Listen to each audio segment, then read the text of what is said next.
കൂടാണ്ട് വേറൊരാൾ വന്നിരുന്നു, റോക്കിക്കും ഞാൻ പൈസ കൊടുത്തിരുന്നു. ഞാൻ ഓരോരോ ആൾക്കാർ എൻ്റെ ലൈവില് സെലിബ്രിറ്റികളെ കൊണ്ടുവരുന്നുണ്ടെങ്കിൽ ഞാൻ പൈസ കൊടുത്തിട്ടാ കൊണ്ടുവരില്ല. ആണ് ഞാനല്ല, എൻ്റെ കമ്പനി കൊടുത്തു. എന്നോട് ഞാൻ അറിഞ്ഞ കാര്യം അതാണ്. എൻ്റെ കമ്പനി അയാൾക്ക് പൈസ കൊടുക്കുന്നു, എന്നോട് പറയുന്നു അയാൾ ഇങ്ങോട്ട് കൊണ്ടുവരുന്നു എന്ന് പറയുന്നു. ഓക്കെ, എൻ്റെ ലൈവിൽ വന്നിരിക്കുന്നു, സംസാരിക്കുന്നു, തിരിച്ചു പോകുന്നു. ഇതിന് ഞാൻ എന്താണ് ചെയ്തത് ഒന്ന് പറ. ഈ കമ്പനി എന്ന് പറയുന്നത് അപ്പനും സുഭദ്ര അടങ്ങുന്ന വേറെ ട്രസ്റ്റ് ഒന്നും അല്ലല്ലോ. അപ്പനും സുഭദ്ര തന്നെ എൻ്റെ അപ്പനാണോ ചങ്ങായി ഉദ്ദേശിച്ചത്? പിന്നെ അല്ല, സ്ഥിരമായിട്ട് ഉത്തരം മുട്ടുമ്പോ തന്തക്ക് വിളിക്കുന്ന ഒരു സ്വഭാവം അഖിൽമാരാറിനുണ്ട്, അതുകൊണ്ട് ചോദിച്ചതാ. അല്ല, എനിക്ക് കമ്പനി ഉണ്ട്, എനിക്ക് ഓർഗനൈസേഷൻ ഉണ്ട്, എനിക്ക് കമ്പനി ഉണ്ട്. ഓരോ ആൾക്കാർ ഇവിടെ വരുന്നത് കറക്റ്റ് എന്റെ ഓൺ, ഞാനും കൂടി പാർട്ടായിട്ടുള്ള കമ്പനിയാണ്, എനിക്ക് ഷെയറുള്ള കമ്പനിയാണ്. നമ്മൾ MRC എന്ന് പറഞ്ഞാൽ നമ്മൾ ഓർഗനൈസേഷനാണ്. അല്ല, ഞാൻ എന്തിനാ ഇതെല്ലാം നിന്നോട് ബോധിപ്പിക്കേണ്ട കാര്യം? ഞാൻ ഓരോരാളെ കൊണ്ടുവരുമ്പോ ഓരോ പൈസ കൊടുക്കും, മനസ്സിലാ?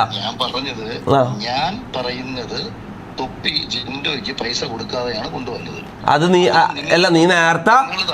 നേരത്തെ നീ പറഞ്ഞത് ജിൻഡോ എനിക്ക് പൈസ തന്നിട്ടാണ് PR ചെയ്തത്, അത് പൊളിഞ്ഞു.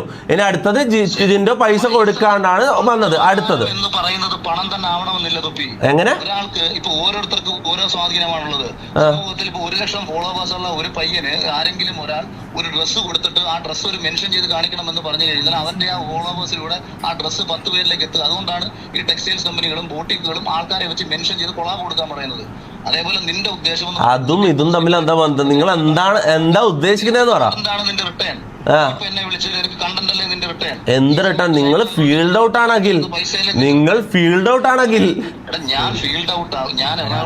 നിങ്ങൾ ഈ കണ്ടന്റ് ഞാൻ കണ്ടന്റാണെന്ന് പറയുന്നത്.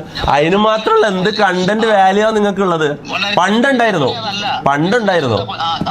നിനക്ക് വ്യത്യാസം അതാണ്. നിനക്ക് നിന്റെ കണക്ക് ഈ മൊബൈൽ എടുത്ത് തൊലിച്ചോണ്ടിരിക്കുന്ന പണിയല്ല എനിക്ക്. തൊലിച്ചോണ്ടിരിക്കുന്നത് നിങ്ങളെ ഭാഷ ഇത്ര അധപ്പതിച്ചു പോയത്. അഖിലെ, ഈ തൊലിച്ചോണ്ടിരിക്കുന്ന കൊടച്ചോണ്ടിരിക്കുന്ന തന്തക്ക് വിളി ഇങ്ങനെയൊക്കെ ആയോ അഖിൽമാരാറ്? റീച്ച് കുറയുമ്പോഴേക്ക് ഇങ്ങനെയൊക്കെ ആയോ അഖിൽമാരാറ്? ആണ്. ഇപ്പൊ തൊലിച്ചോണ്ടിരിക്കണ്ടെന്നെല്ലാം പറയേണ്ട കാര്യം എന്താ?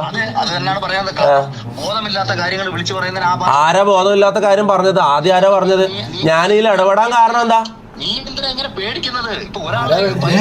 ഞാൻ ആരെ പേടിക്കുന്ന? അഖിലെ, നീയല്ലേ പേടിക്കുന്നത്?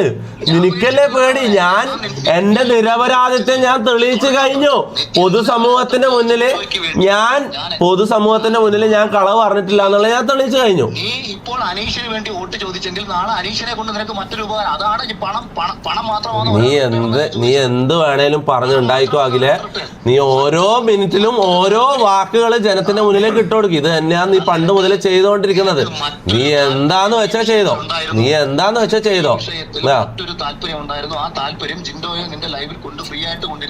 ഒരിക്കലും അങ്ങനെ ഒരു ഡീല് ഞാൻ ഉണ്ടാക്കിയിട്ടില്ല.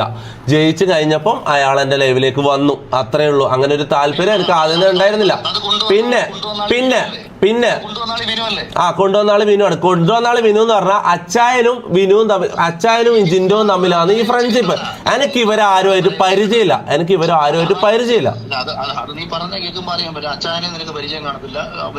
അച്ചായൻ എന്റെ ഫ്രണ്ടാണ്. അച്ചായനാണ് ഇവന്മാരുമായിട്ട് പരിചയം. നീ എന്താ വാക്കുകൾ വളച്ചൊടിക്കുന്നെങ്കിലേ? നീ കാര്യങ്ങൾ ക്ലിയർ ആയിട്ട് പറ. അല്ല, കുറച്ച് കഴിയുമ്പോഴത്തേക്ക് അച്ചായനെ പരിചയം കാണത്തില്ല, അച്ചായനെ സ്വന്തം അഭിപ്രായത്തിൽ കൊണ്ടുവന്നാണെന്ന് പറയും. മാരാറ് ചിലപ്പോ അങ്ങനെ ആയിരിക്കണം, പക്ഷെ ഞാൻ അങ്ങനെയല്ല മാരാറ. ഞാൻ എന്റെ